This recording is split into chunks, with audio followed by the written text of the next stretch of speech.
And it's one of the most basic human needs to feel listened to, not just to be listened to, but to feel listened to. It's such a powerful way to defuse the situation. And then we can talk in a much more down-to-earth, practical manner about, okay, what can we do now? Welcome back to the Master Your Business podcast with me, Deirdre Martin. Today I have a very special guest who has the most interesting job role. Joseph McGuire is the founder of Clearsight Communications, a business that uses a unique and ancient Chinese tradition of reading people's faces to reveal their personalities, behaviours, communication styles, and more. He has used his experience to help businesses with recruitment, interviewing, negotiation, team training, and overall effective communication. Joseph strongly believes that non-verbal communication is key to building exceptional relationships even in virtual settings. This episode covers various topics, including tips for business owners and how to close a sale, how to present solutions that address the customer's specific challenges, and the significance of listening to the customer, understanding their needs, and paying attention to their body language and tone of voice to achieve success. Just before we get into the show, if you have a moment, I'd really appreciate it if you could leave a review on Apple Podcasts or rate the show on Spotify. It's an easy way to show your support for the Master Your Business podcast and help us rank higher so that more people like you can discover the podcast. Okay, let's get into it. Joseph, I'm absolutely so excited to have you join us today. Why don't you start off very quickly with telling us a little bit about your business and what you do and who you show up to serve? Right. Okay. Well, thank you so much, Deirdre, for having me. That's the first thing. It's always a privilege, actually, to be invited onto a podcast. Never take these things for granted. My business is called Clearsight Communications, and there's a particular reason for that. For almost 40 years now, I've been working with an ancient Chinese tradition, which is literally reading people's faces.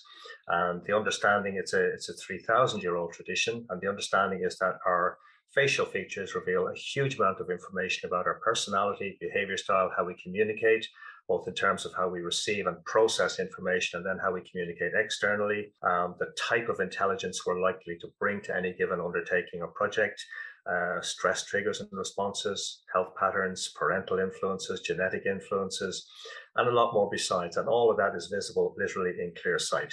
So I learned it initially as a diagnostic tool because I trained as a therapist in London 40 years ago at this stage. I once had hair,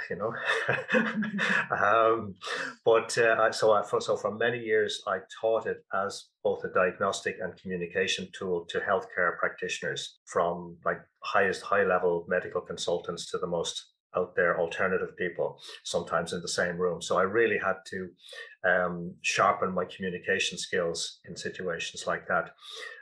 But gradually, the communication side of it became more and more important for me, I guess. And the diagnostic stuff was just diminishing.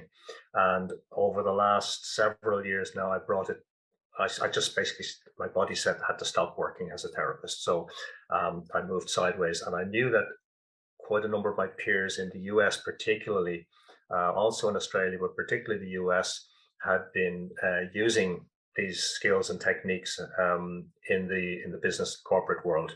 So I looked at what some of those guys were doing and then road tested it here and started using it in the business context. So I've used it to help companies with recruitment, interviewing, negotiation, team training, particularly helping teams to communicate effectively with each other.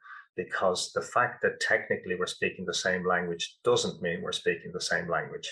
Mm-hmm. Because so often what happens, and it happens in all areas of relationship. It happens in our domestic relationships. It happens in our business relationships, that we talk at each other and we talk across each other rather than actually connecting.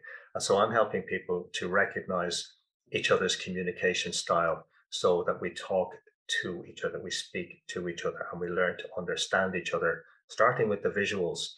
And the reality is, we know, there's so much research over so many years now to demonstrate that so much of our communication is nonverbal. It's generally accepted that somewhere in the region of 2/3 of all our communication is nonverbal. So if we recognize what the nonverbals are telling us, because we are always communicating, even if we're sitting there doing absolutely nothing, we're communicating something. So to help people to recognize what the nonverbals are communicating and then add that to the verbals and get the message right for the people, the person we're speaking to, so that we actually build connection. And really my intention is to help people build exceptional relationships and avoid the miscommunication and misunderstanding that so often occurs.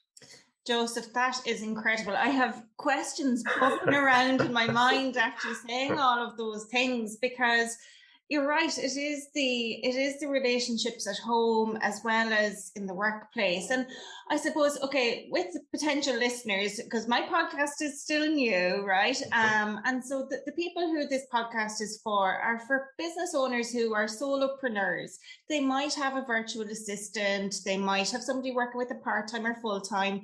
And it's also for small business owners who perhaps do have a team. So in my mind, what I'm thinking is a lot of the people that I serve are service-based business owners.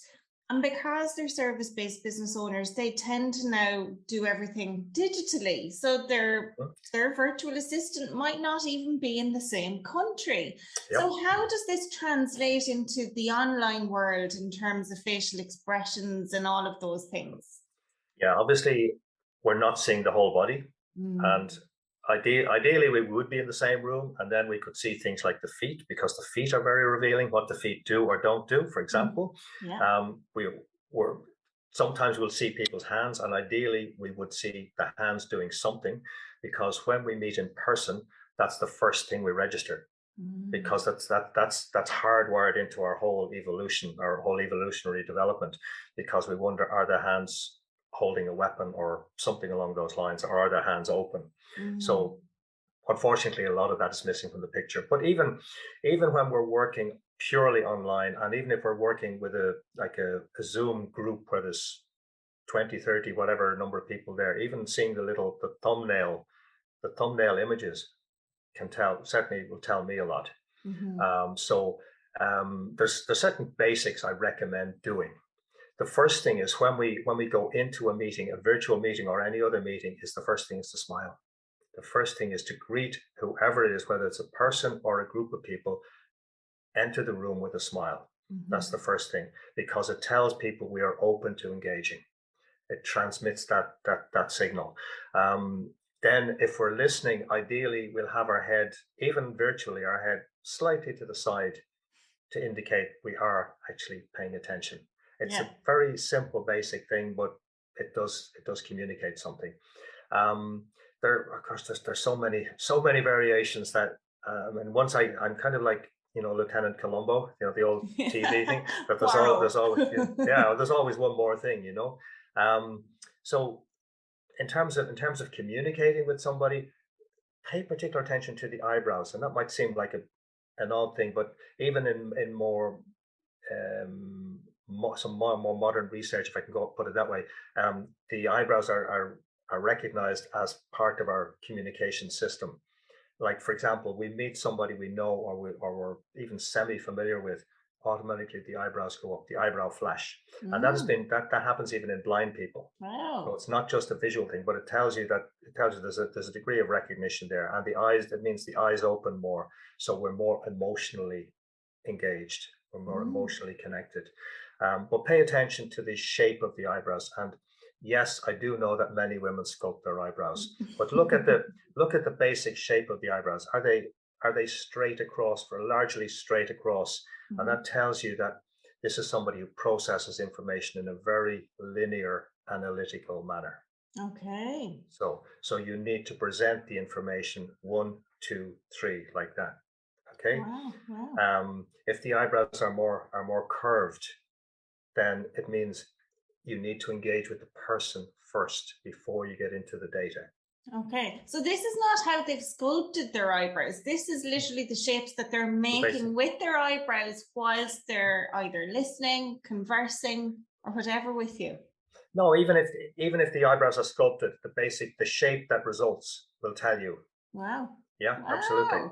Oh absolutely. my God, that's so Yeah, fascinating. yeah. Okay, here's a question now, Joseph. Random question, but Hmm. it ties in with this. What about Botox and how that influences things then? How can you read somebody by their forehead, eyebrows if they've had Botox? Men and women are having Hmm. Botox now. So, Yeah, absolutely, absolutely. Yeah, it's funny. I actually came across a Botox joke yesterday. That before, for many years Botox was a taboo subject, but now you talk about it and nobody raises an eyebrow. But yeah, I mean, I can, like, when I see somebody's face, whether it's on screen like this or live, I will be able to tell whether they've had Botox or not. And even if like I work with photos as well, so if somebody has been photoshopped, where the Botox has been done or where they've been photoshopped is revealing to me. Mm, Because if you try to hide something, by hiding it, you're revealing something. So it's yes. looking beneath the surface. But if you, for example, again, if the area around the eyebrows is Botox to the forehead and the forehead muscles don't move, again it reflects an issue, a challenge around communication. Mm. Like the forehead is particularly associated with processing information. Like we talk about, we have figures of speech in English. For example, somebody's an egghead or somebody is a very high forehead, etc. Mm. And the forehead relates to our intellectual processes, memory, etc., and whether we're more creatively inclined, whether we're more analytical, whether we're into planning, strategy, etc. So when the forehead muscles don't move, it tells you that this person does have challenges with communication. It doesn't tell you specifically what they are, but it tells you that communication is a challenge for them. Oh my gosh. I see, as you know, we're talking, we're doing this recording on Zoom, and I find myself, I'm like a nodding dog, right? I'm going, oh my gosh, that's so interesting. And it's resonating with me what you're saying. What does my nodding dog response mean, Joseph, dare I ask? Well, again, that can be cultural. Yeah. Like in our culture, in our culture, yes, it means, oh yeah, that makes sense. Mm, That's resonating. In some cultures, they will nod. Like in India, people will just automatically nod, and it could be to the side, nodding to the yes. side. So some cultures, so you have to take into account the cultural context. But in our culture, it means, oh yeah, I get that. Yeah, yeah, Mm, yeah, okay, so that's a good sign. Oh, yeah. thank God. I feel like an open book as we're having Mm. this conversation, and I'm wondering what is he reading on my expression. But anyway, we're not here to talk about me. So, Joseph, some of the things that I know, a lot of the people that I work with, the reason they work with me is to get more clients and then to keep clients. So, usually the first stage in terms of a customer journey and how that works is where people will land on somebody's website, for example. And you mentioned photographs, and sometimes people on their websites and on their social media, because that can be how business owners get discovered. So if they're showing up in a photograph on their website or their social media, or if they're showing up like on a video, for example, it could be a funny reel, it could be something on Instagram like that. What kind of things should they watch out for in terms of what their facial expressions are? Or are there things they should absolutely not do? Do you know what I mean? Yeah, okay. If you're running a business, you need Mm. to know what is the image you want to convey. Hmm. You need to be clear about that. And that's the first thing. And many people, like, you'll see it on LinkedIn, for example, when LinkedIn is like the business online network.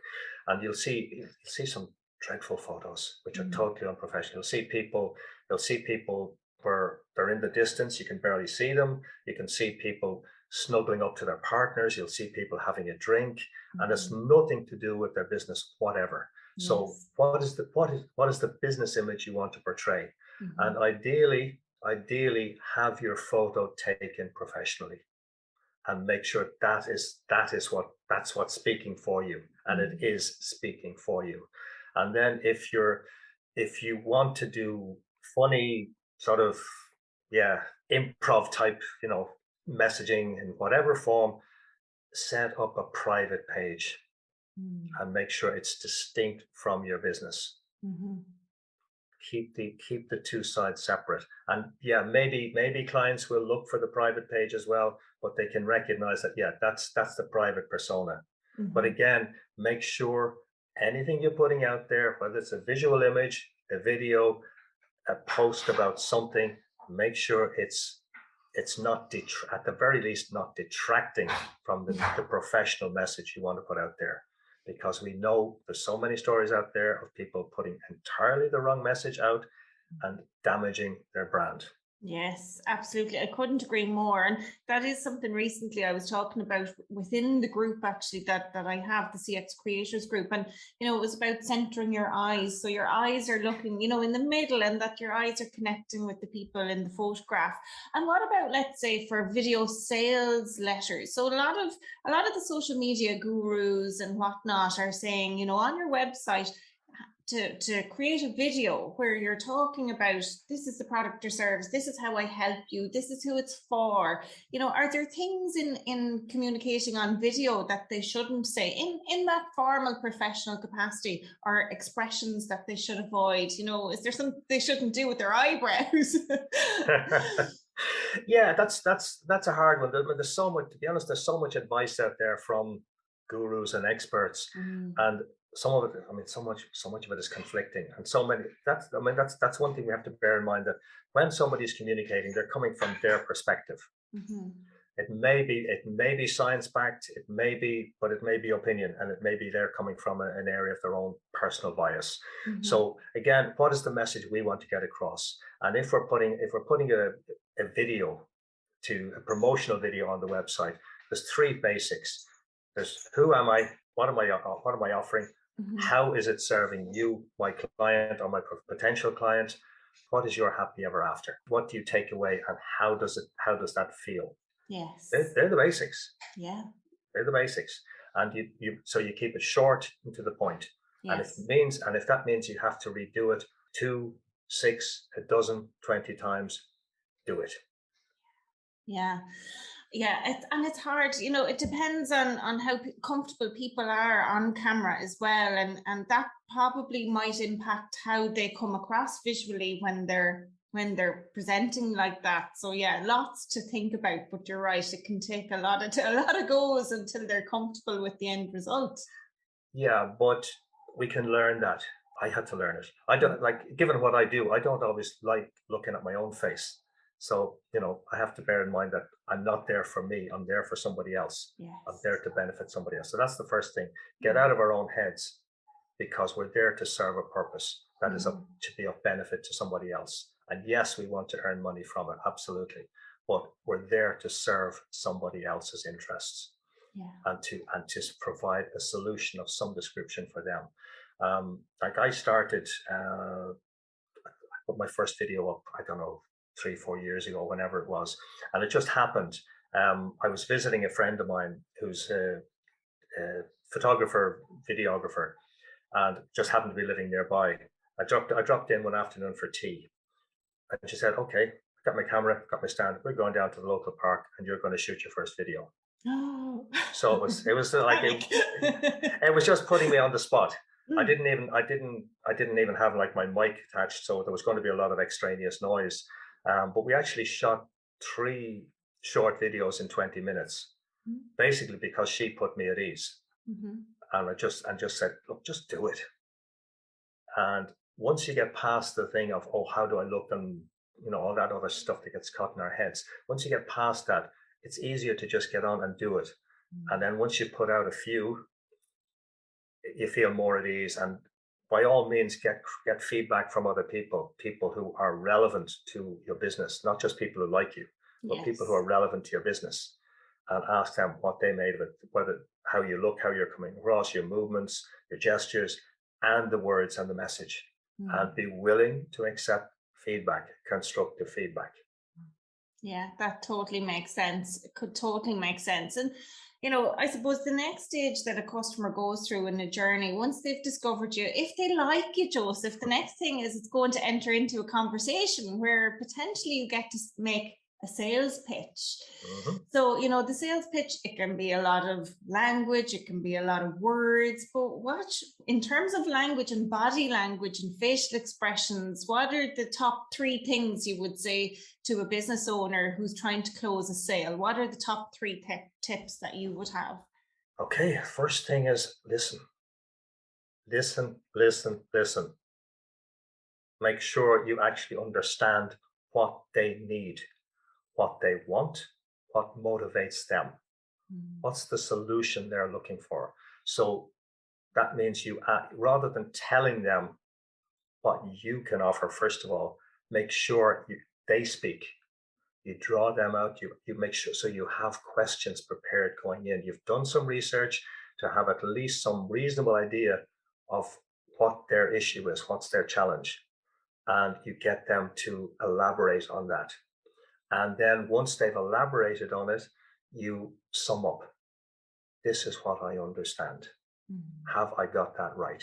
And then you start talking about the solution you can bring. Your history is irrelevant to them. They don't care what you've done in the past unless it's directly relevant. They don't care what your qualifications are, so don't talk about them unless they ask. And then present the solution, but make sure as you're presenting the solution that you're paying attention to them. If they're sitting back and they move back in the chair, maybe you've lost them. Mm. Okay. Whereas if they're leaning forward, they're likely to be far more engaged. If they're doing this, they're really thinking about it. So hand to the face. If they're like stroking the chin, men are more inclined to do it, but women can do it as well. Mm. If they're doing this, they're thinking about it. Mm. So make sure you don't over talk and check. Okay, what other questions do you have? And you can do that then. What other questions do you have? Mm-hmm. Something as simple as that. But make sure you've prepared some questions going in so that you're getting them to elaborate on what their challenges are, what their problems are, Mm-hmm. Mm-hmm. and listen, and make sure you pay attention to what they say. And are they, when they're talking about it, for example, are they speaking very fast? Yes. Which tells you that they're likely to be stressed about it, and their hand gestures may be going like that as well. Yes. Whereas if they're talking in a monotone, they're not so emotionally engaged. So you make sure your voice is communicating at that kind of level as well. You don't get over animated with your voice. You don't start speaking very fast, Mm-hmm. because that's missing where they're at. So I know that that's not strictly non-verbal, but it's all related. It's also interconnected. Yeah, it's matching and mirroring. Isn't that the phraseology for that? It's matching and mirroring. And yeah, it's such a great way to build rapport, I think, with people when you can match and mirror their tone and their body language. The pace even at which they're going can really help as well. And so, sometimes then when people come on board with this, Joseph, things don't always go right. Mm-hmm. It might be a difficult onboarding experience, and customers can get a little bit upset from time to time. It can be in person, it can be on the phone, it can be in the email even, and sometimes you can hear the dissatisfaction between the lines, right? You can read between the lines and hear it. It jumps off the page at you. And something I kind of say to people is to mind your fight or flight, just check in and see what kind of bodily responses are going on for you. Do you have sweaty palms, or is your breathing getting quick? What's going on? And just to really do a little self-check-in.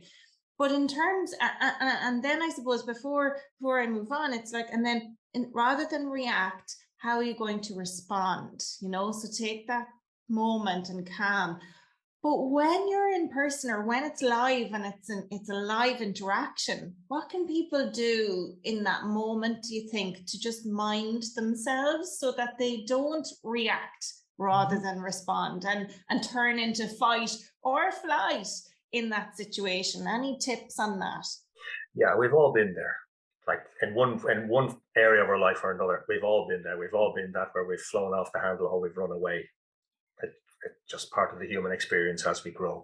So the first thing is like there's the Benjamin Franklin quote that Roy Keane was famous for using: fail to prepare, prepare to fail. So there's the well-being, the self-well-being, self-maintenance process that has to be done on a daily basis. What are we doing to take care of our own mental and emotional well-being, so we're less likely to be in that state in the first place? So there's the training, the preparation. That's the first bit. The second bit is, when we're in that situation, it's not, and somebody is irate, somebody's upset for whatever reason, count to 10. Once they finish speaking, pause, take a breath, even audibly, Because when we do that, that's called a catalytic breath. When we do that, that not just releases stress from us, but it also helps them release stress. Oh, But okay.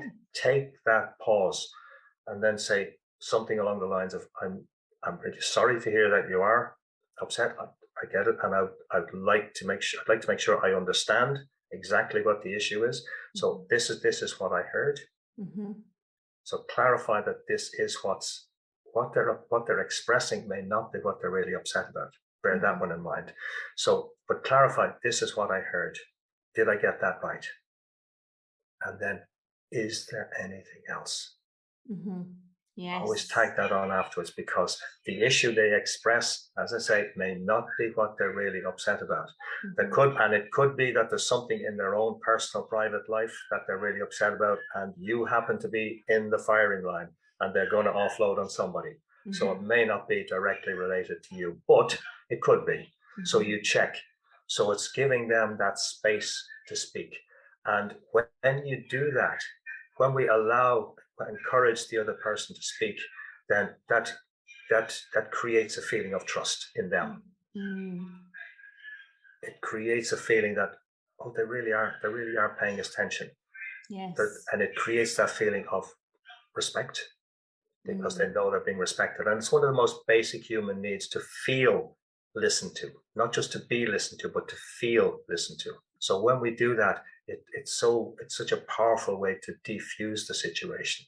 And then we can talk in a much more down-to-earth, practical manner about, okay, what can we do now? What needs to be done? Yeah. Yeah, it's so difficult in those situations. I mean, over the years, I worked in banking, right? And so in the banks, you're always the villain, okay? So I have come away literally rattling, my after an event like that where somebody's really irate, and I get that sense in my person. My hands are shaking, my knees are knocking. Is there anything you can do to help with responses like that? You mentioned what was that called, Joseph? It's a catalytic breath. I love that. Yeah. Yeah. Even doing it now feels I can feel the de-stress. Is there anything else? If somebody does have a response like I do, I get shaky, and I suppose when because I recognize that that's what it is there anything else I can do to help calm my nerves in a situation like that, where I feel, or somebody else feels like that? Perhaps they get nervous, they might stutter. Is there anything else that they could do? Simple thing is, make sure you always have a cup of tea, glass of water, not a coffee when it's going to be a business one, because you don't want to get wired up. Cup of tea, cup of water. Take a breath. Take a breath, exactly. Give yourself that moment, and make sure your body language is settled, because what so often happens is tighten up like that, and that's the last thing we want to do. So the breath is very important, but so much of it is down to the prior preparation. Actually, last week I had a conversation with a lady as well, and one of the things that she said to me, I really respect this, because it's something that I encourage people to say as well, is if ever you have a problem, if there's something we don't do 100% to your satisfaction, come back and let me know, and we're happy to change it for you. And that's something, it's just so inviting. It's like, don't tell somebody else if you have a problem with me, tell me and let me fix it, which is, it's a great bit of advice to give to people in terms of business as well. Yeah. Okay, Joseph, so we're going to finish up, because I'm conscious of your time as well. But what I'd love to do is just ask you, for business owners, solopreneurs and small business owners who are really looking to grow and build their business, I'm putting you on the spot, but what are your top 5 tips? What would you tell them? Okay, well, the first one, I'm just going back to the last part of the conversation. Always follow up after a meeting, even if it has gone badly. Yes. Always follow up and thank them for their time. Thank them for being frank. Thank them for being open. Thank them for letting you know about, even if it's letting you know that the service wasn't up to scratch, and we really appreciate the relationship, and would love the opportunity to do business again. Something along those lines. Not too much. No, but it clears the air, doesn't it? Absolutely. And it sets the foundation for how the relationship is going to go after that. Yeah. Yeah, absolutely. And there's one caveat there. that bear in mind that not every relationship will work. There are some No. relationships that just won't work, and you're better off just saying thank you. But I should have asked you, Joseph, about divorcing customers. mhm. Oh, Yeah, that'd yeah, be yeah. another day's conversation, but Indeed, indeed. Yeah, yeah. yeah. So, But to top get back five to tips. top five tips, top five tips. Well, the first one is, yeah, do your preparation. Do your preparation. Know who it is you're going to be talking to. Know exactly what it is you are offering. And it's taken me a long time to be clear about what I'm offering in the context of particular markets. And it's always evolved. What you start off with is not what's going to be what you're offering in most cases a year down the line, 2 years down the line. So be prepared to evolve and adapt, and do not get stuck in your head about this is how I do it and this is how I'm going to do it and I'm going to be a success this way, because life will tell you otherwise. So be adaptable. Be adaptable. Be very clear about your values. Very clear about your values. Be clear about the solutions you're offering, not the service you're offering, the solutions you're offering, and why they are relevant to the people, to the market, to the clients, or to prospective clients, etc. Going back to one of the first ones, always, always, always greet people, whether online or face to face, with a smile, and leave with a smile. Very, very important. And listen. Develop your listening skills so that you're not just listening to what they say, but you're listening to how they say it. You're listening for changes in tone. You're listening for changes in rhythm of speech, because they're often far more revealing than anything people say. And that's before you get to observational stuff. Yeah, that's incredible, Joseph. And so, recap: be adaptable, your values. And so, by values, let me just be clear, you're talking about your personal values aligning to your business values. Absolutely. In terms of, and that comes back to your brand as well. Yep. The solutions, so why they're relevant to your ideal client in terms of how you're going to help them, the problem you're going to solve, and why it resonates with them. Greet with a smile and leave with a smile. Even saying it's making me smile. Yeah. And listen. So is the whole Pareto principle: listen 80% of the time, speak 20% of the time. Yes. Yeah, absolutely. Absolutely. Yeah. Fantastic. Yeah. And it's not because it's so often we spend time talking about our services and our products, and people's eyes just often glaze over.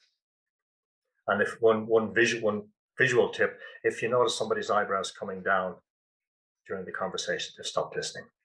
I know I had this conversation last week, in fact, this day last week, with a lady, and we were talking about, she looks off to the side when she's engaging in conversation with somebody. But if I'm not mistaken, that just means she's thinking, because different learning styles, we look away. Some people look up depending on their learning style, other people look to the side. Is that correct? Yeah, absolutely. There's a lot of misinformation about that like there's a lot of people have done partial NLP training and assume that, looking down this way means that, etc., etc. And it depends on the individual. But generally speaking, we'll have some eye movement that denotes that we're thinking about a solution, or we're remembering something, or whatever it may be. So we have to observe the individual to get what that is. Yes. But we will all have something we do, and it's certainly not an indication that we're not paying attention. We're just processing something. Yes, yeah. And Joseph, I could talk to you all day, because this is so interesting. And as somebody who's sat in and observed conversations, part of my job before was to sit and watch people have conversations. So the body language and things, it absolutely fascinates me. So we'll have to get you back onto the show again, Joseph, for another conversation in the future, and definitely pick up where we've left off. So Joseph, thank you so much for joining the show today. It's just been an absolute pleasure, and even the fact that as you're speaking, you're smiling. Yeah, that's very welcoming to me as a guest. Oh, really. And I don't say nice things for the sake of it, but again, it's you're communicating the fact that you are welcoming, you are engaging. So for viewers watching this, remember that bit. Oh, thank you, Joseph. I'd say, oh my gosh, what's he seeing in my face? Oh, it's all So, good. folks, that was Joseph McGuire of ClearSight Communications. And beneath this podcast episode, you will find all of his contact details. So should you need to reach out to him for your own business or in terms of your team, you know where to find him. Folks, thank you so much for listening to this episode. Please subscribe, share this episode if you found it useful or if you know anybody who will benefit from listening to it. Thank you again, and until next time, bye for now.